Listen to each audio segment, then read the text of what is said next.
Halo semuanya, balik lagi dalam mata pelajaran Bahasa Indonesia dan hari ini materi kita yaitu tentang hikayat. Nah, kita lihat dulu pengertian dari hikayat. Hikayat itu adalah cerita rakyat Melayu klasik yang menonjolkan unsur penceritaan berisi kemustahilan dan kesaktian dari para tokoh-tokohnya. Nah, hikayat ini punya karakteristik. Karakteristik yang pertama adalah kemustahilan. Jadi, kalau bicara tentang kemustahilan berarti semua hal yang tidak logis di luar nalar kita. Yang kedua ada kesaktian. Dalam hikayat, biasanya para tokoh-tokohnya punya kesaktian. Kemudian yang ketiga ada anonim. Anonim ini artinya tidak diketahui siapa pengarangnya. Hikayat ini berasal dari Melayu klasik, yang artinya hikayat ini sudah lama ada. Nah, saking lamanya ini hikayat ada, makanya orang-orang tidak tahu lagi siapa nama pengarang atau siapa yang membuat cerita hikayat ini. Itu maksudnya dengan anonim. Kemudian, yang terakhir ada istana sentris.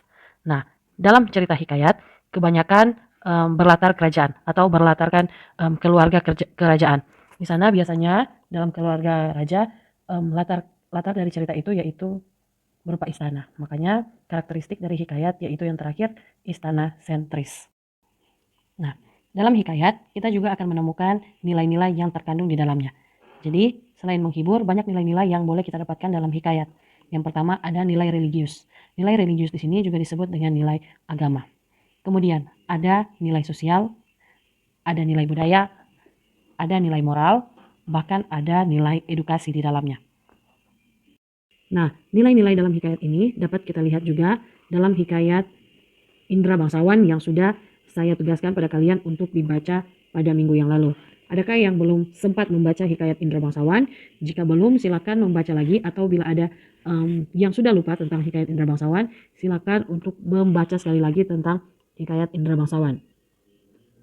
Dari hikayat Indra Bangsawan, kita dapat melihat kemustahilan dalam cerita hikayat Indra Bangsawan, yaitu ketika Syaperi dan Indra Bangsawan lahir, mereka lahir dengan pedang bahkan dengan panah.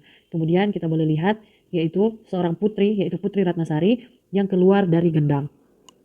Kemudian untuk kesaktian dari para tokohnya, kita bisa melihat cerita di mana seorang raksasa memberikan sarung kesaktian untuk mengubah wujud, bahkan kuda hijau untuk mengalahkan si Buraksa.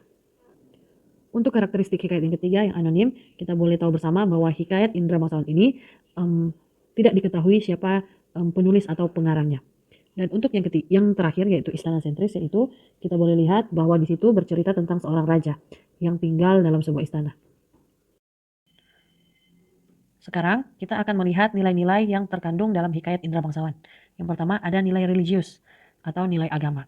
Dalam cerita hikayat Indra Bangsawan disebutkan bahwa raja memohon kepada Tuhan dengan berdoa dan bersedekah agar dimudahkan segala urusannya untuk memiliki seorang anak.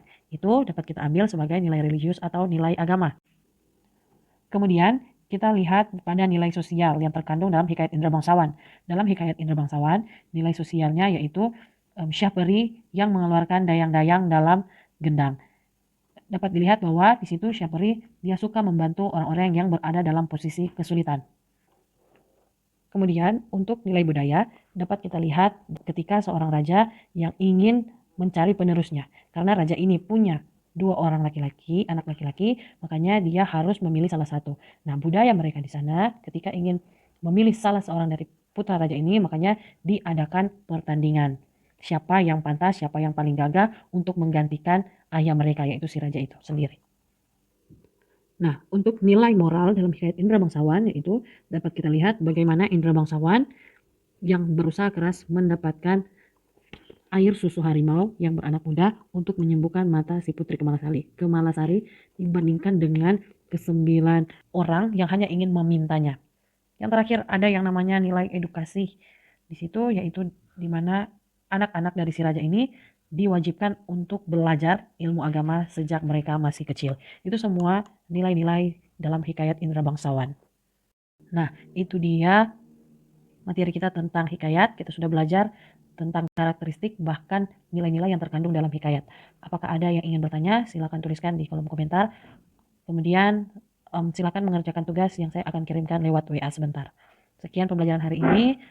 Tetap jaga kesehatan dan sampai jumpa pada pembelajaran berikutnya.